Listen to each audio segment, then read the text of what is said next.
All right, so we're back together. No more rollout.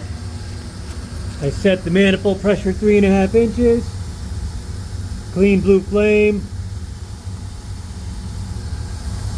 There it is. Clean blue flame.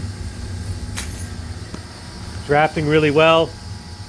So I got screamed at by a few clients, so unfortunately I'm gonna have to, that's the thing about this, I have to pack up and clean up all this stuff, which takes forever.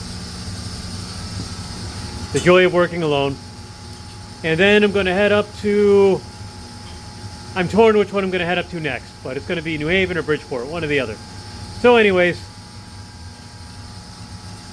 this one's good, and we'll move on to the next one.